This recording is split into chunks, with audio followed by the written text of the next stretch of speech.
One of my favorite things about working with Ableton Live is I can quickly get to work with recording audio, editing audio, and I don't have to think about whether I'm working with a mono or stereo track. I can just start working. But occasionally I run into issues and situations, particularly when I'm using stems and tracks on stage, where I need to take a stereo track and split it into two mono tracks. So in this video, I want to show you two separate examples of, first, a guitar track where there's two different guitar parts included on one stereo track, and then secondly, a split track where one side is click and guide and the other side is tracks. We're going to talk about how to split those stereo tracks into two separate mono tracks in Ableton Live. It's way easier and faster than you might think. So first, I've got my first Ableton Live set pulled up here.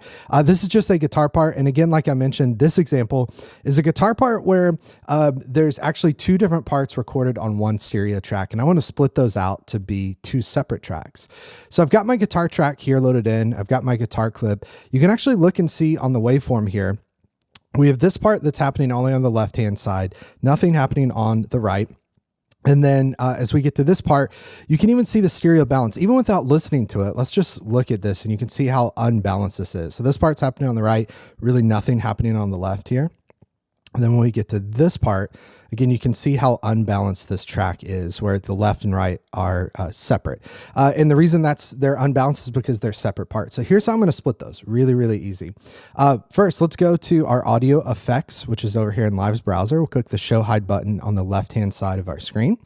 Then we want to go to audio effects. I want to go down to the bottom of the screen here to utility. Now, if for some reason you don't see effects, they don't look like this, perhaps you might see your audio effects look like this, where they're grouped into folders, then you're going to find utility under, guess where, perfectly named and hidden in the utilities folder. Now, as a pro tip, if you want to get rid of the group and folder feature, you can right click in your browser and disable group and folder. That's something I personally do just to work quickly. But let's go down to utility, and I'm going to click and drag utility on this track here. Okay. So on the bottom left-hand corner of utility, you can see our options. This is a really simple device. Let's zoom in here to where you can see really simple device where we can see stereo. We have width, we have mono. I'm going to change this from stereo to left. Okay. And what that means is this is only going to play the left-hand side of my content, and it's going to make that a stereo image. So if I play this now, you'll see there's not a whole lot happening despite there being content on the right-hand side here. That's because there's nothing recorded on the left-hand side of this content. So let's jump ahead to where we actually see the left-hand side and we get more of this content here. So I'm going to leave this track as electric guitar 1, and then I'm going to right-click and do duplicate, or I can do Command D or Control D. And we're going to call this EG2 because this is going to be my second part here. And this time I'm going to leave the utility effect loaded on, and I'll switch this to right. So now what I get, let's play this track again. And again, I know I have these muted, but you can see the differences between these. So my left-hand side is pretty quiet here. Right-hand side actually has the part. And then when we jump later together, you'll see the differences in these two signals. So I'm only hearing the left-hand side on this track, but as a stereo image, basically a dual mono image is the more appropriate way to say that. And then on this side here, I have just the right-hand side, and it's playing a dual mono image. Now, another situation I find myself in when using tracks on stage, a lot of church folks, a lot of worship leaders run into this situation, is if you're given a split track. And here's what a split track is. So let me pull this up so that you can see this. The split track is essentially a single stereo file that on one hand side of the file has a click and often, in a lot of cases, has a guide on the left-hand side. And then on the right-hand side has all of the content.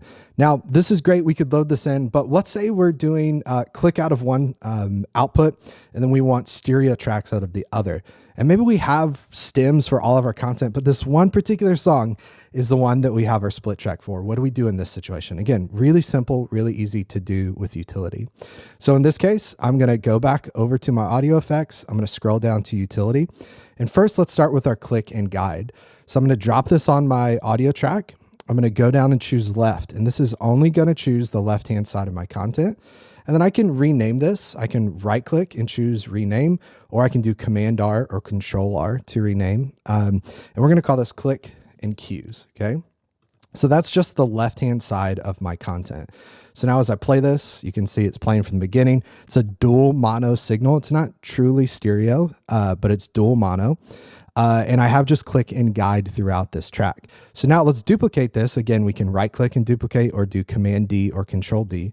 And we'll rename this using Command R or Control R. We'll name this tracks. And on this utility, I'm going to change this to right because I only want to hear the right-hand side of the content, or in this case, my actual stems. So now when I press play, what I'll hear on the left is my click and guide separated out. I'll hear tracks. I'll let you hear that just for a moment. I'm trying to avoid YouTube taking this down, but let's play it just for a moment so you can listen. So here's our click and cues. Then you'll hear our tracks start to fade in. Intro. And again, there's a big swell. Single swell only is going to happen on the right-hand side of our channel. So that's a really helpful utility, particularly when you're working with split tracks or click tracks where you have click and cues on one side, tracks on the other. Or if you're working with, for instance, a guitar track or a track where there's multiple instruments included on one stereo file. That's how you can use Live's utility device to split a stereo track into two dual mono tracks. So basically make it function like a stereo file. Now, if this tip was beneficial and helpful to you, do me a favor and subscribe to this YouTube channel. I post new content every single day, 10 a.m. Central, helpful content like this, as well as content that will show you how to perform on stage with Ableton Live. So hit the subscribe button on YouTube, hit the bell icon so you're notified when I post new content. Thanks so much for watching this tutorial. We'll see you on the next one. Take care, everybody. Bye.